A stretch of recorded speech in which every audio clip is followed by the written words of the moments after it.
And it's Mother Nature who takes her first win of the season. Let's get started. Another race for the world's greatest driver, Juan Manuel Fangio. Former world champion Jim Clark leapt into the lead. That's Clark's Lotus going like a bomb. And James Hunt is the world champion by just one single point. By being a racing driver, you are under risk all the time. And if you no longer go for a gap that exists, you're no longer a racing driver. And that is Michael Schumacher ahead, the world champion. To become a four-time world champion, Sebastian Vettel, Lewis Hamilton, champion of the world. That's for all the kids out there who dream the impossible. Max Verstappen is champion of the world. Oh my God! Max Verstappen, you are the world champion! The world champion! Hello and welcome to episode 14 of F1 in Review 2023. I'm Tom Clabon, I'm back, and as ever I'm joined by Tristan Fancourt and Angus Gallager. Today we briefly look back at a rather short Imola Grand Prix and look forward hopefully to the Monaco Grand Prix, which, weather permitting, will be happening. So no spoilers here, there was no Grand Prix this weekend despite it being scheduled. The Imola Grand Prix was cancelled owing to heavy rain and flooding in northern Italy, and looking at the pictures from the circuit, it's fair to say that F1's decision makers didn't really have too much choice, did they? Well, there wasn't really much of a circuit to race around, and if you tuned into last week, right to the end, rather forebodingly, I think I muttered the words, "If we get any racing at all, ha ha ha ha, ha ha, it's going to be a washout." Oh, how funny that would be. And turns out I was actually right. That was the only prediction of the upcoming weekend that turned out to be correct, and it was one I made in jest. Well, oh dear. They made the right call. Absolutely, they made the right call. We recorded the podcast before it was officially cancelled, and I don't think once I'd seen the level of the water and how high up in parts of the paddock it actually was, that there was going to be any other option. It's a bit sad, actually, because whilst Formula 1 wasn't necessarily all that affected, the Formula 2 areas where they were setting up, there was significant flooding. I know Alpine, for example, had a bit of flooding, but this is a bit worse than that. And obviously the lower divisions, they have not as much money. So it will be interesting to see how they are able to manage the damages that come out of this one. I thought it was quite nice that both Ferrari and F1 had donated to the local area. They both donated $1 million. I want to say, I almost said pounds then, but it'll be euro or dollars to the cleanup efforts, which I think is excellent.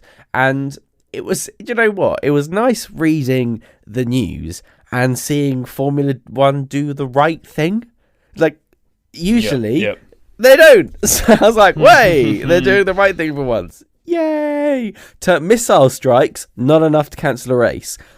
Biblical levels of flooding, turns out, is enough. So there we go. We're starting to get the picture of what counts as enough to cancel a race. And I did get a little bit of racing in to watch it over the weekend, because in its place they broadcast the Monaco Grand Prix at one of the sort of classic Monaco Grand Prix, which I hadn't seen for ages, the 2008 Monaco Grand Prix. So my partner and I, we sat down and we watched that. She'd never seen it before, and I'd forgotten about how bizarre 2008 seems to look nowadays, and just the level of safety changes was absolutely ridiculous. At one point there was just marshals on the track with a live track. I mean, the safety car was out, but I mean, you just wouldn't get that at the moment.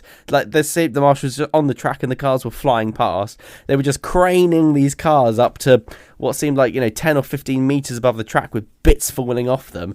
I know it was only 15 years ago, but God, it felt like an absolute lifetime ago. So I feel like they cancelled the race, but a lot of good things ended up coming out of it, which is the best we can hope for. I just hope that everyone in the region is okay, and they are managing to clear up as best they can. And as I say, any damages that were caused can be rectified as soon as possible. Yeah, absolutely. And I think that the main thing, and one of the perhaps the more sensible parts of the decision, was the fact that at the end of the day, emergency services are needed for a sporting event, because in the event, especially the Formula 1 race, in the event that a tragic accident happens, the emergency services need to be there as a first port of call. But at the end of the day, this is a situation in a region in northern Italy where the emergency services were needed for much more important matters, which was to make sure that the people, the locals in the region, were as safe as possible. So, yeah, credit to F1 for the decision they made. I think like we said, it was clear that the track ended up just being flooded, and when paddock members arrived on the Tuesday before the weekend, so this time last week, they had to be evacuated from the paddock due to the extent of the water in the paddock. And then it also became clear that the river, which was flooding the most, was running parallel to the back straight on the track. So clearly, not a good combination, a potential recipe for disaster. So I think excellent decision to cancel the race. I think that I read an article which compared the way in which F1 handled itself was a marked improvement from, if you two cast your minds back to, remember the start of the 2020 season when lockdown was being enforced around the world and there was COVID cases in Australia. McLaren pulled out because they lost team members, and Formula 1 Liberty Media went, that's fine, we'll keep racing, we're on the other side of the world amidst a swirling global pandemic, but no, we'll keep going, it's fine. And then they cancelled the race on the morning of Friday practice. So clearly a massive contrast this time, and the F1 handled itself much better, made a swift decision, which paid off in terms of preserving the safety of F1 officials, but also their gesture to donate the sum of money to the local area and to the local government, meaning that a swift response can be properly had.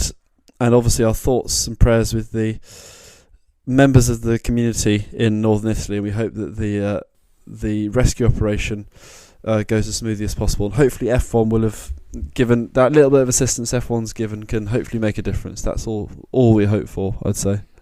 Yeah, absolutely. I can't really add too much more to what you two have added so far. I think it was the only decision, and F1 is doing great things with what it's done in donations and making those swift decisions, really. I was quite surprised that it was cancelled, only owing to the fact that I hadn't really been keeping abreast with the climate, dare I say, and the environment there with what was going on in northern Italy, but it was done so swiftly. And it's just a shame, really, from a purely F1 point of view, that there were no other alternatives. Some say Mugello was nearby, Monza was nearby, maybe going over to a different country in Europe unaffected by the natural disaster could have been an option per se, but not at that time, and it's only fair that decision was made with the shortage of time as is. But listeners to this podcast will remember I spoke about the need for a reserve circuit.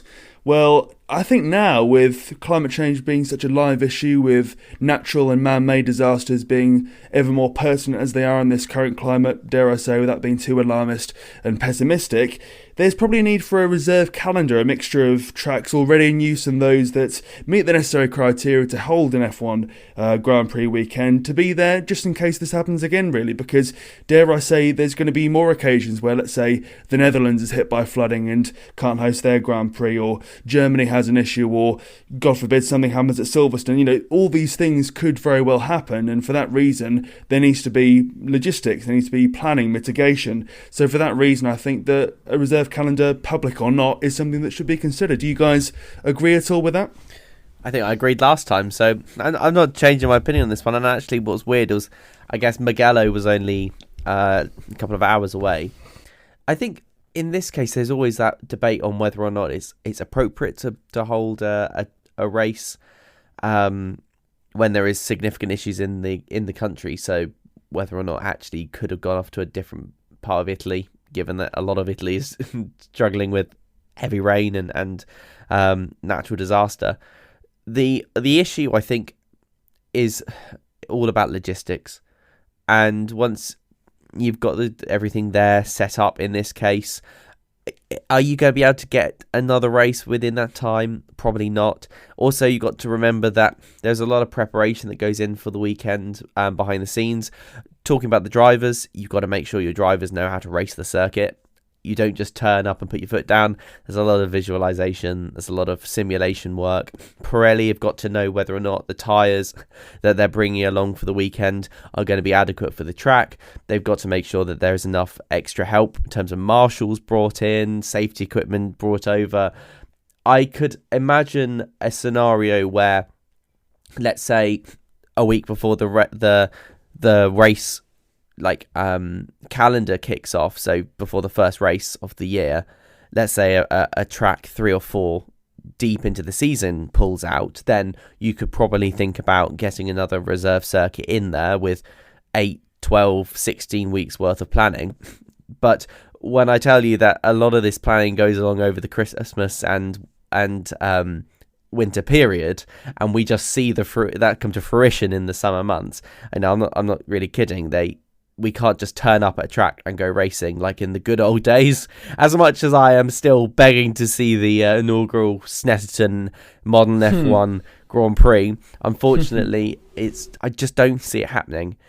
But that being said, I never underestimate the power of people to get things done when A, there's a huge amount of money involved, and B, people are very excited for things to happen. We raced during the pandemic. The 2020 was one of the most ridiculous and I think best seasons I've ever seen, and a lot of it was unexpected and in very tight circumstances. So it's definitely possible, but not with a week before the race is supposed to go ahead. So, unfortunately, with there being, let's say, some fairly dull Grand Prix weekends so far and huge gaps between them, is it fair to say this is one of, if not the worst starts to an F1 season?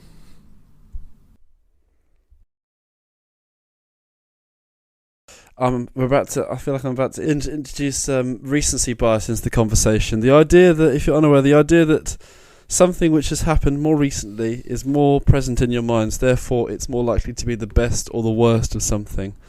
Forgetting the past. The opposite of looking through rose-tinted glasses, where somebody would go, oh, F1 was way better in the old days. Oh, it never had these silly things like DRS. So, but yeah, recency bias in terms of, is this the worst start? And the idea of, is it the worst start simply because we are living through it? I will admit, it's not been a storming start. It's been a Red Bull-dominated start. It's been we've had long breaks between races. We're in obviously with situations outside of F1's control. So the floods in the Emilia-Romagna region, and then the COVID zero policy of the Chinese government have meant that by the time Monaco comes around, we'll have had 2 races in the past 7 to 8 weeks, which is not really what people want when we usually have a gluttony of F1 during the last few years. Is it the worst start to a season? It's not. It's up there, I'd say. Not because of I'm sort of forgetting recent memories in my mind, but even seasons where it has been a bit more dull at the start, shall we say, or teams have dominated, it's at least been exciting. We think back to 2020, the pandemic season, where Mercedes were regularly racking up 1-2s in those first few races, but races that started that season, the first race in Austria, I remember when it happened in mid-July, maybe we'd been building the hype for about 4 or 5 months during COVID. That was a belting race. You had the Italian Grand Prix that year, the one that Pierre Gasly famously won. Great starts to the season. Even something like the year before, 2019, where again Mercedes were chalking up 1-2s like you wouldn't believe. You had a quick Ferrari car. You had exciting races going on. So I'd say 2023, because not many races stand out so far this year. I mean, you had Verstappen making Saudi Arabia quite interesting because he flew through the field, but Bahrain was a little bit on the, let's call it boring, a little bit on the boring side. Saudi Arabia was all right. Australia, a lot happened at the end. Sure, it's quite dramatic. Azerbaijan had one of its dull years compared to one of its spectacular years that it can also have. And Miami's Miami. Enough said about that. So has it been the worst start? It's not been great. But I think that's just like you said, that I think the fact that we've had those large gaps has contributed, because it feels like we're having lulls. Like, this definitely feels like a lull now. It will have been 3 weeks since the race by the time we get to Monaco.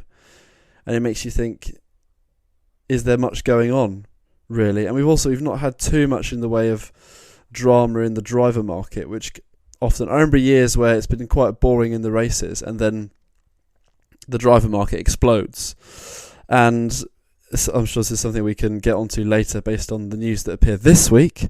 But at the same time, it just feels like there hasn't been much in that regard either yet. So I wouldn't say, I'm hesitant to say it's the worst start ever, because I'm conscious of recency bias and looking through the glasses, rose-tinted glasses, saying, well, back in my day when there wasn't all these street circuits, we had brilliant starts and DRS wasn't a thing, and it was that was the past, and that's better because it's the past. I don't want to be like that, but it's been pretty average so far this season, which is why you should listen to our podcast so we can talk all about it. All this rubbish racing I've been slagging off.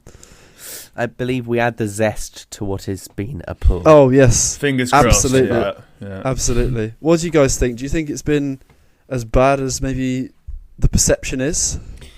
It's been pretty woeful, hasn't it, really? I think there's no getting away from that. In terms of the positives of the season, it's been Sergio Perez fighting against the machine, raging against it, against Max Verstappen, and Fernando Alonso pulling that Aston Martin up and giving them a bit of a fight, while his teammate doesn't do that too much, and Ferrari and Mercedes continue to disappoint, really. So not too many surprises, but it's fair to say a fairly dull start.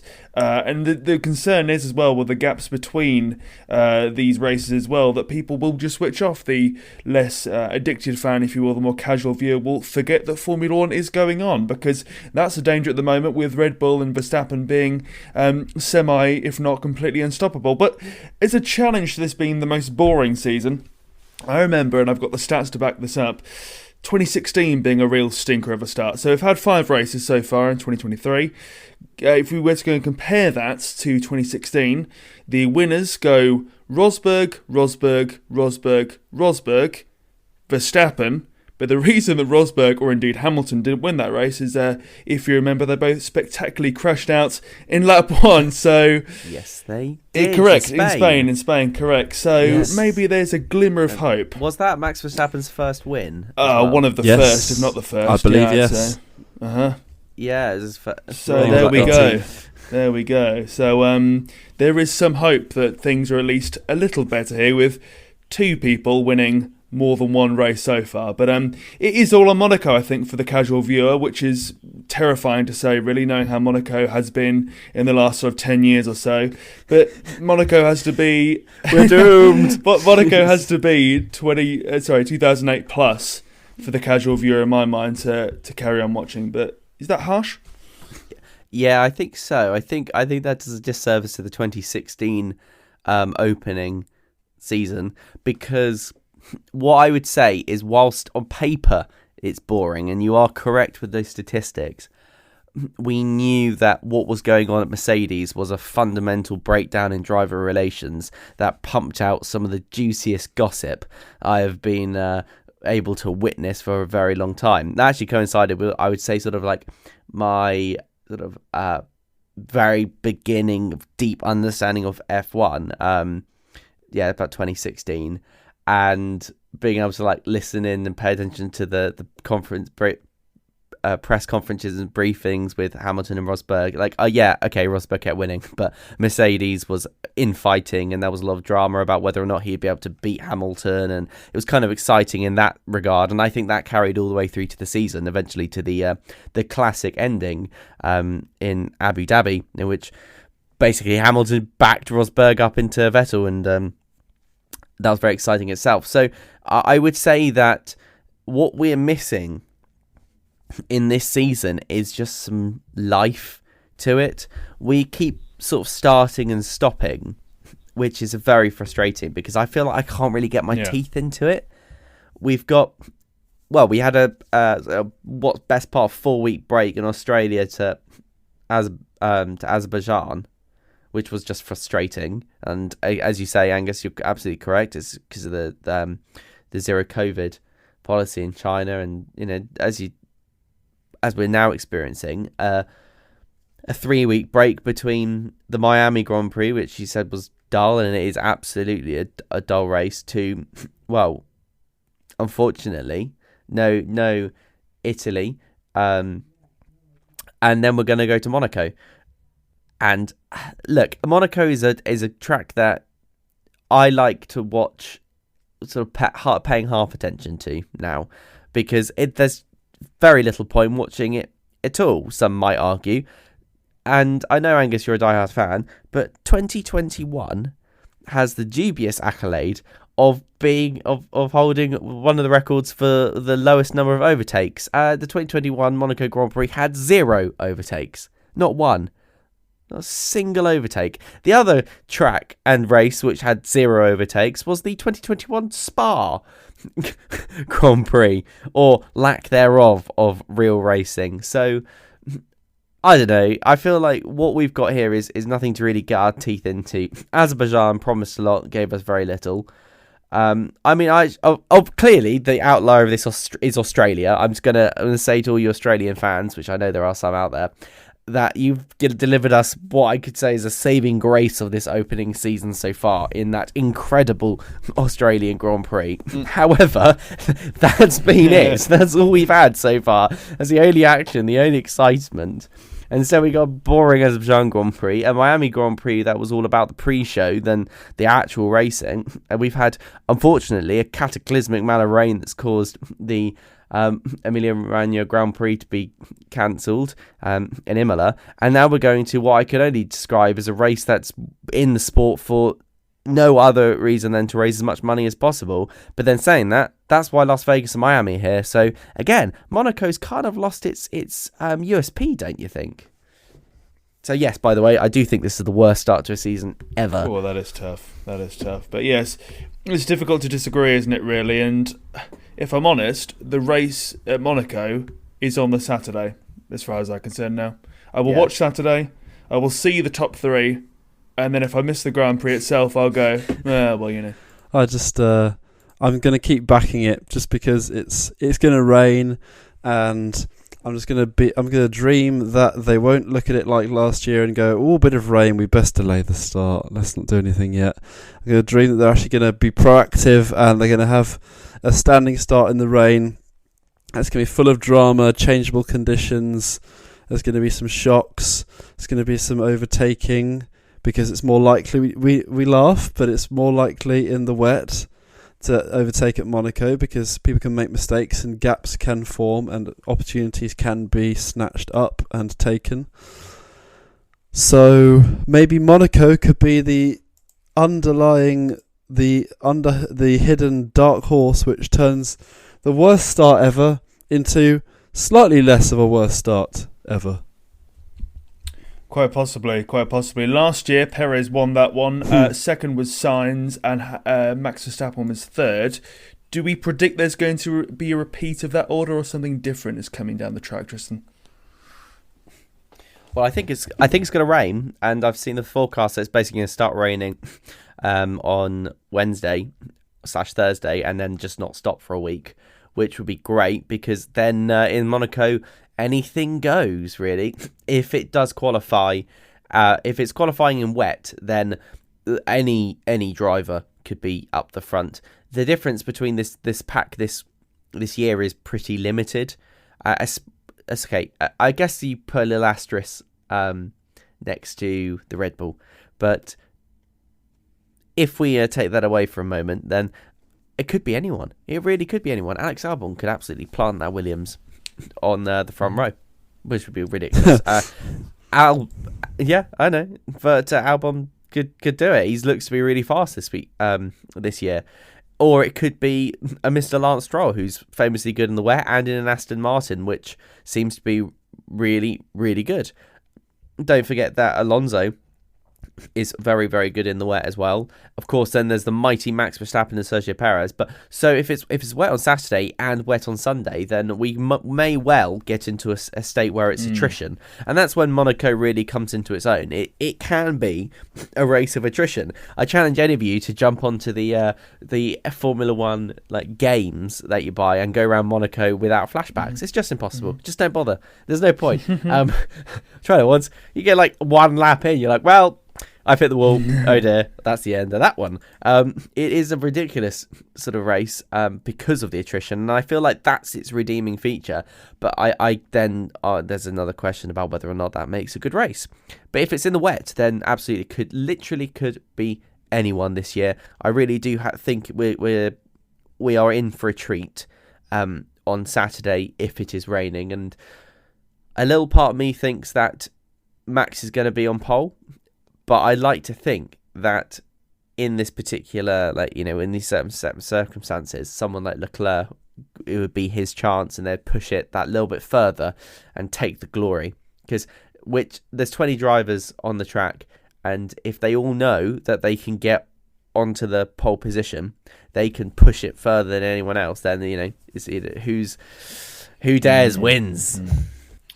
Yeah, I think Perez is going to have another storming weekend. Not too sure if he'll translate that into a win of itself, but he has such a record at street circuits, Monaco being the king of those at the very least. And I think aside from that, if we're looking further down the grid, those who need to impress, I'm looking at Williams as being one of those. They've had one of their typical sluggish starts to the season, really. Logan Sargent hasn't really sparked into life just yet. Alex Albon has shown potential, quality in some aspects, but yet to convert that as well. I think if they're able to go and get themselves a good Saturday, a good qualification place where we know that track position is king, they could steal a march on someone like Alfa Romeo, teams down there as well, like McLaren for example, and get themselves back up from being the, dare I say, near permanent wooden spoon holders at this point.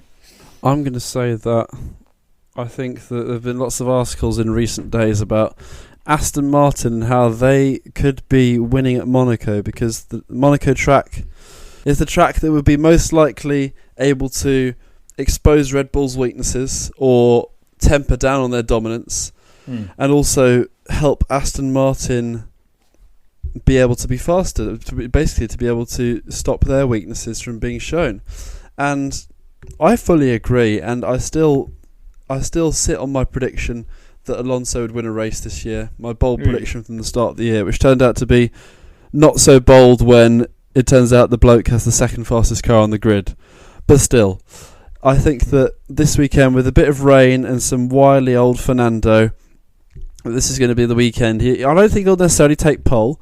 I think that Leclerc, with his home support, if you can call Monaco fans home support, his home race, he will take pole position in a wet, dry qualifying session, and then in a torrential rain on Sunday, I think that his streak of luck in Monaco, which is poor, will continue, and he'll only finish second because he'll make a mistake or something, or he'll get a puncture. That's my prediction. And I think Alonso will sleep through to win, with Leclerc second. And I'm going to say, I'm going to go with George Russell. No, not. I'm actually going to go quite conventional here. I'm going to go Max Verstappen to come third. I think Max Verstappen will maybe have a poor qualifying or race at some point, and he will have to fight back from perhaps the lower to mid reaches of the top 10, but I still think he will show his class and take a place in the podium. I mean, this is basically a shot, right? The whole season, I can't think of a better opportunity than this. He just needs to try and get into the lead, and I feel like this is, well, I guess it's us again putting unreasonable expectations on the track though. And it is a bit unfortunate as a side effect that if you do rank yourself into the lead, you can basically just stay there because you can park your car in the middle and no one get past you. I'd never forget that Ricciardo versus Vettel, I want to say fight, but it wasn't really a fight. Let's say a traffic jam in Vettel and in Ricciardo's last, I think it was his last season with Red Bull, and he was like 80 to 100 horsepower down on Vettel in first place, but Vettel just couldn't get past him in the Ferrari because there's nowhere to overtake. So yeah, this is his one opportunity to, I think, his best opportunity of the weekend. And if it rains, then absolutely this could be a glorious moment for them. And my eyes are on Williams further down the pack about who's got to impress or needs to impress. Do you concur with that? Are there other teams, drivers, both that need to do that?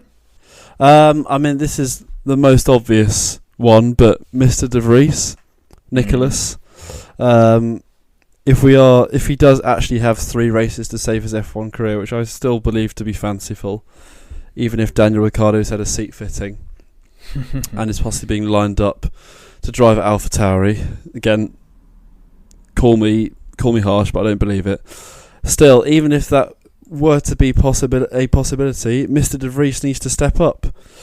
He needs to try and at least match the level of Yuki Tsunoda, who is actually starting to show a level of consistency this season, which has been lacking from his driving in the 2 years he's been in F1. So De Vries needs to step it up. I'd also argue that we've had this discussion, we must have had this discussion on a podcast recently, because there's only been like one race in the last 2 months, so we probably banged this drum already. But Kevin Magnussen and his performance relative to Hülkenberg, we definitely discussed that at some point. Yeah. And in my head, because we discussed it quite a while ago, I want to say that it was like a few races ago. It's probably literally one race ago, but he still does need to.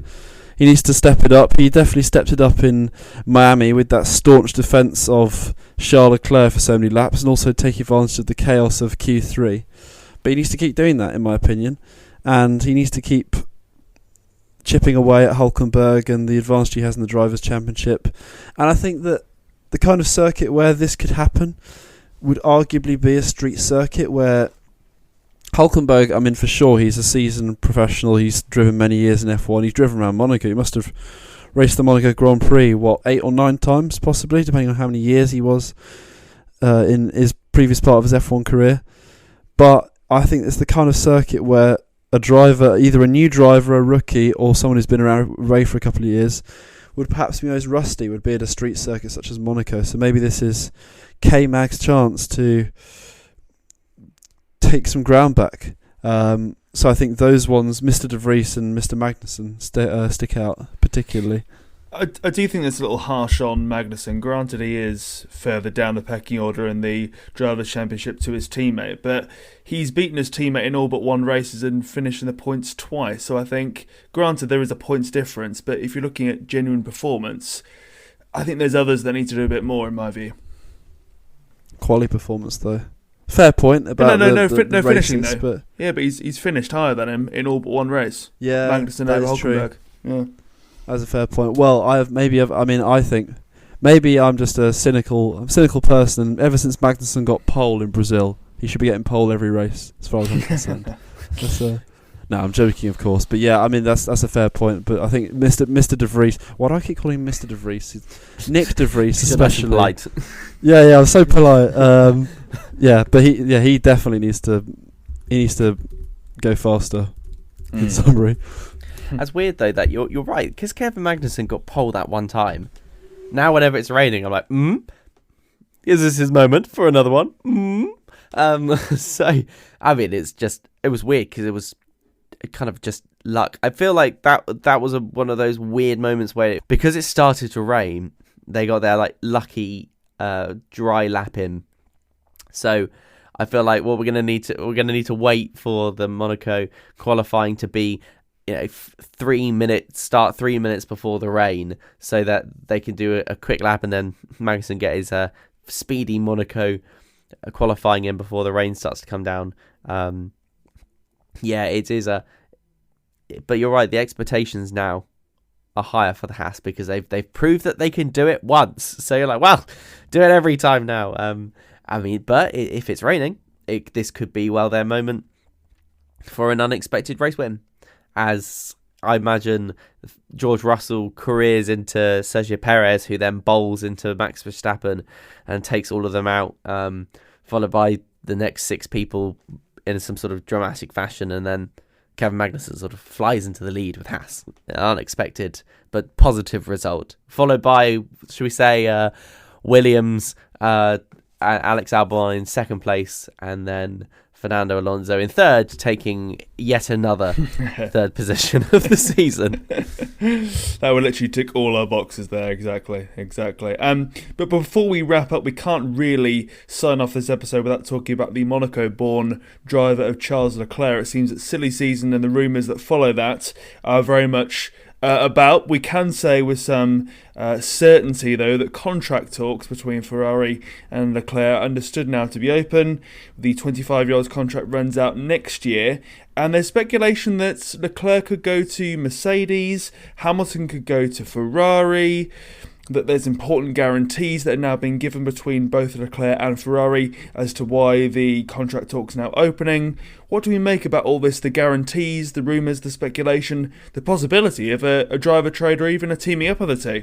It would quite possibly be sensational, one of the most sensational transfer moves in history, if Leclerc and Hamilton were to swap in the way that's being built, which is why surely, in my view, it must be so unlikely.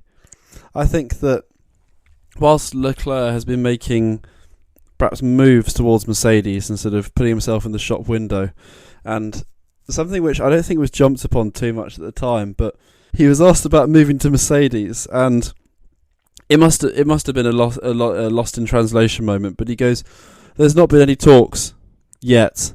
Now, either he's miscommunicated because English is his second language, or he genuinely was saying from his heart, well, I haven't spoken to them, but I'm going to at some point.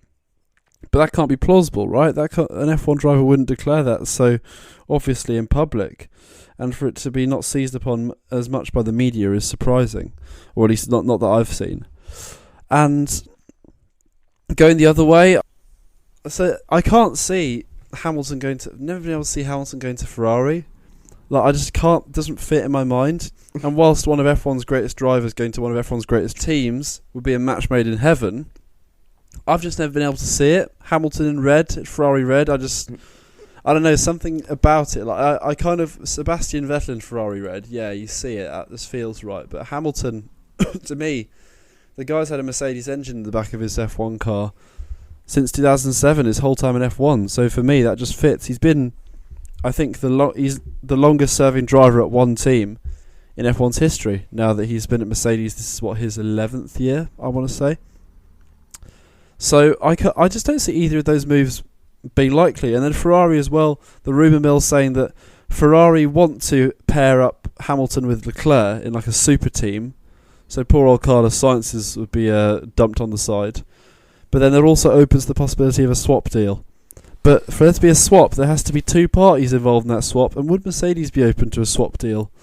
I think even though Hamilton is ageing and he's 38, we've seen what Alonso can do at a veteran's age and how he can prolong his prime. And I'm sure Hamilton has the capability to do the same. I think that Hamilton is just so attached to Mercedes. He's an ambassador for them. He's like part of their brand in Formula One. And he'll arguably move into a role with the brand after he's done in Formula One. So for him to ditch that relationship and go to Ferrari, again, it doesn't seem logical to me. And I can't see it. I can't see it. I think it's coming up in the news, maybe because the journalists think that this is the worst start to an F1 season ever. So they're just throwing questions out there. And also, rumours that Hamilton's been offered £40 million a year to drive for Ferrari next year. Nah, surely not. I know strange things can happen in F1, and there was a famous saying from, I don't know who, but somebody in the paddock, about how contracts don't really mean anything because they all have these little clauses and these little loopholes, and even if it says that a driver is there until 2025, could he leave at the end of 2023? Yes, if push comes to shove. Look at Daniel Ricciardo last year. He was on a 3-year contract, but we're in the 3rd year and he's no longer there at McLaren. So, I just can't see it. It would be in sort of a dreamland for some people for this to be a reality. Do you guys see it as a reality? I certainly don't. I do. I do. I think he's been at Mercedes for a long time now. Mercedes have shown that they are able to make the same mistake twice. I think that Ferrari are now in a rebuilding era. Fred Vasseur has a relationship with Hamilton that predates his Formula One days, so there's the pre-existing relationship there. I think to box off the Leclerc issue for once, I think he'll be staying there. The question is, who does he partner up with? Sainz or Hamilton, seemingly. I don't think it's likely, but I think that the way that things are going with Hamilton wanting to get that final championship, feeling like he was robbed last time, and if we're realistic, knowing in his heart of hearts that it's not now or never, but time is running out for him, maybe he may go and make an impulsive decision and jump to Ferrari, really, which wouldn't be bulletproof, judging by how Ferrari haven't won seemingly anything in over a decade plus. But Hamilton does have a good instinct. He does have a good nose about where to go and when to leave. So I think where he goes, if he does indeed leave, will be a good indicator as to what team out of Ferrari and indeed Mercedes are going to be up there, seemingly with Red Bull, come next season and seasons to come. Imagine that. The Ferrari roster of Charles Leclerc and Lewis Hamilton. Nice. That would be something. That would be. I might even buy merch if that was the case. To actually tell you what, I'm very tempted by McLaren's merch this weekend. They have got a special livery for the Monaco Grand Prix. They're also running it in Spain as well. Oh, that's why it's also the worst start to the season ever, because we're going from Monaco to Spain, and Barcelona is awful. Boo! They have changed the last corner though, so maybe that will improve the racing. You are right. I'm looking forward to that, because only Alonso has raced it in the new, which is the old layout. As a little bit of a tidbit for you there. But that would be kind of crazy. And yes, as I sort of segued in there, I knew a segue in it somewhere.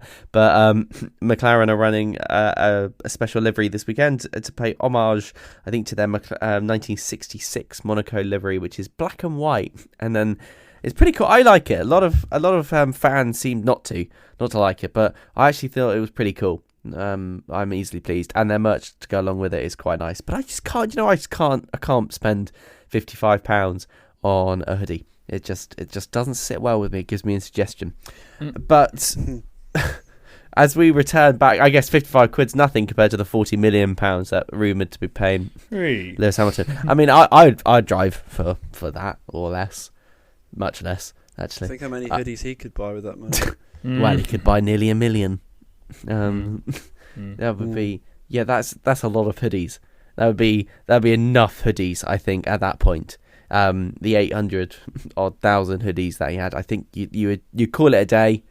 While I'm talking, one of you can work out whether or not, like, how often in an average lifespan would you have to change your hoodie? If you had, let's say, just round it to 800,000. Let's say Hamilton is going to live for another 40 years.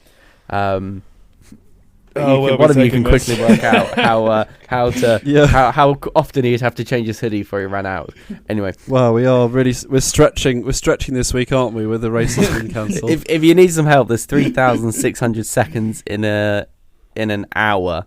There you go. So you can times that by 24. I can hear people switching off. Yeah, I know. This is the sort of thing I do when the Monaco Grand Prix is happening, right? As something to keep my interest. But the thing is, he's never going to go to Ferrari. They're not going to do a trade. This isn't Pokemon. You can't just trade with your mates.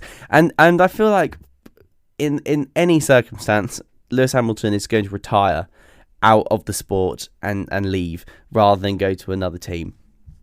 Charles Leclerc, on the other hand, going to Mercedes, I think is actually really interesting, because he seems to be quite dejected, and I feel like for Ferrari, any way they deliver him a contract, they kind of lose. Okay, because if they give him a 1 year's extension, that looks weak. Yep. And then I feel like if they give him a 1+1, then that also looks weak. And I don't think Leclerc's going to sign a multi-year contract, and that makes them look weak. So I think Ferrari are going to come out of this looking pretty weak. I just don't, unless they can wrangle Leclerc to sign another 4-5 year contract, maybe a 3-year contract, but I just can't see that happening. I can't see that happening with Leclerc. I feel like he knows that his best shot is with someone else. So I don't know where he's going to move to, but I feel like the most logical thing in my mind is Lewis Hamilton departs from the sport and Charles Leclerc segues his way in a couple of years' time. But then, you know what? These are contract times. This is always speculation. Toto Wolff says that it's always difficult talking. He did say this week that it was difficult talking about money with his friend, and that signals to me that they are going to present Hamilton a reasonable contract. It may not be as much money as it used to be, but I wouldn't be surprised if we got 3 years, another 3-year contract out of Mercedes for Hamilton, even if he's just mentoring George a bit.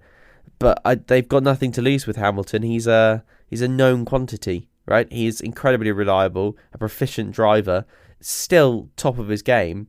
Don't rule him out. And in fact, I think that that's been really well proved as well with Alonso.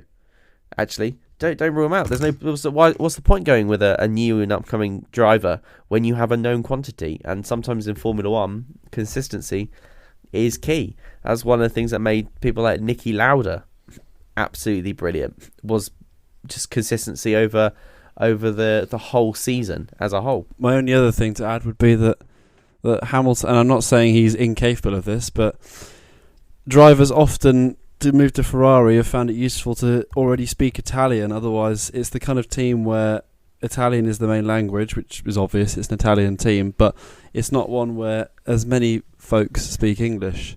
So to have, and I'm not saying Lewis Hamilton's incapable of learning Italian, of course he is, but to have that prior knowledge of Italian definitely helps. So I'd say that that's something else that counts against him. By the way, I just worked out that if Lewis Hamilton bought 800,000 hoodies, he'd need to change them every 28 minutes. Well, I'm glad we cleared that one up. Yeah. Thanks. Yeah. Now what if I were to tell you that there's a video of Lewis Hamilton speaking Italian? Oh no! I shouldn't have opened my mouth. I shouldn't have said anything. I don't know if it's more than just ciao. Yeah, you have to know Italian to be a Ferrari, and you can't just speak English with an Italian accent, because that'd be grotesquely British, wouldn't it? Although in this emotional roller coaster, Bernie Ecclestone has come out and said Lewis Hamilton doesn't speak Italian. Who are we to believe? Oh my word! A 94-year-old prolific liar. Or video evidence. I feel like they would make an exception for Lewis Hamilton if he went over there. They would allow him. They'd give him a dictionary, and then he could really slowly, break it out the end of the end of the lap when he's really pleased and he's won the race. He'll like break out the dictionary, be like grazie, Monte bene. But yeah, I imagine if they're going to spend £40 million on his contract, as is the rumours say, then they'd probably be happy to go and help him out, either learning Italian or accommodating English or other languages he has. But, I mean, I'm talking about this. This is all speculation, hypothetical. There may not even be a contract. Yeah, exactly. So, well, come on. But yes, it's remarkable the rumour mill is already spinning 5 races in, but we'll see what comes. And on that note, that seems that's all we've got time for in terms of episode 14 of F1 in Review 2023. Thank you very much for listening all the way to the end of this one, be that on your preferred podcast provider or indeed elsewhere. A reminder, you can follow us on Twitter and TikTok, our handle being F1 in Review, all one word of course. Now, fingers crossed, touch wood, etc, etc, there will be racing this weekend in Monaco. Qualifying, also known as the race, will start on Saturday at 3 p.m. British Summer Time, and then the official race, as it's being called by me, will be on Sunday, that being 2 p.m. That being British Summer Time as well, if you're watching, listening, or indeed keeping up to date with what's going on. There's rain scheduled for Saturday and Sunday, so here's hopeful there will be some racing, some action for us to talk about next week. Until next time, thank you very much for listening, and we'll see you next week.